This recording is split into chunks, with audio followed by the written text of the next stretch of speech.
വിശുദ്ധ ലൂക്ക എഴുതിയ സുവിശേഷം അധ്യായം 12 1 മുതൽ 12 ഉൾപ്പെടെയുള്ള വാക്യങ്ങൾ. ഭയം കൂടാതെ സാക്ഷ്യം നൽകുക. പരസ്പരം ചവിട്ടേൽക്കത്തക്ക വിധം ആയിരക്കണക്കിന് ജനങ്ങൾ തിങ്ങിക്കൂടി. അപ്പോൾ അവൻ ശിഷ്യരോട് പറയുവാൻ തുടങ്ങി, ഫരിസയരുടെ കാപട്യമാകുന്ന പുളിപ്പിനെ സൂക്ഷിച്ചുകൊള്ളുവിൻ. മറഞ്ഞിരിക്കുന്നതൊന്നും വെളിച്ചത്ത് വരാതിരിക്കുകയില്ല, നിഗൂഢമായിരിക്കുന്നതൊന്നും അറിയപ്പെടാതിരിക്കുകയുമില്ല.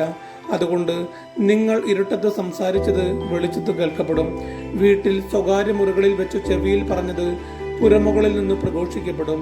എൻ്റെ സ്നേഹിതരെ, നിങ്ങളോട് ഞാൻ പറയുന്നു, ശരീരത്തെ കൊല്ലുന്നതിൽ കവിഞ്ഞ് ഒന്നും ചെയ്യാൻ കഴിയാത്തവരെ നിങ്ങൾ ഭയപ്പെടേണ്ട. എന്നാൽ നിങ്ങൾ ആരെ ഭയപ്പെടണമെന്ന് ഞാൻ മുന്നറിയിപ്പ് തരാം. കൊന്നതിനു ശേഷം നിങ്ങളെ നരകത്തിലേക്ക് തള്ളിക്കളയാൻ അധികാരമുള്ളവനെ ഭയപ്പെടുവിൻ. അതെ, ഞാൻ പറയുന്നു, അവനെ ഭയപ്പെടുവിൻ. 5 കുരുവികൾ 2 നാണയത്തുട്ടിന് വിൽക്കപ്പെടുന്നില്ലേ? അവയിൽ ഒന്നുപോലും ദൈവസന്നിധിയിൽ വിസ്മരിക്കപ്പെടുന്നില്ല. നിങ്ങളുടെ തലമുടിയുടെ പോലും എണ്ണപ്പെട്ടിരിക്കുന്നു. ഭയപ്പെടേണ്ട, നിങ്ങൾ അനേകം കുരുവികളെക്കാൾ വിലയുള്ളവരാണ്.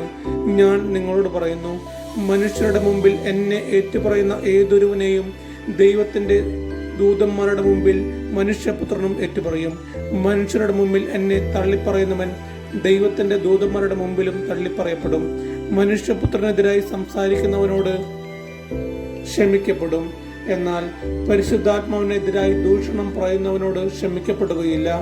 സിനഗോഗുകളിലും അധികാരികളുടെയും ഭരണാധികാരികളുടെയും മുമ്പിലും അവർ നിങ്ങളെ കൊണ്ടുപോകുമ്പോൾ എങ്ങനെ എന്ത് ഉത്തരം കൊടുക്കണമെന്നും എന്തു പറയണമെന്നും ഉത്കണ്ഠാകുലരാകേണ്ട. എന്താണ് പറയേണ്ടതെന്ന് ആ സമയത്ത് പരിശുദ്ധാത്മാവ് നിങ്ങളെ പഠിപ്പിക്കും. നമ്മുടെ കർത്താവായ യേശുമിശിഹായ്ക്കും സ്തുതി.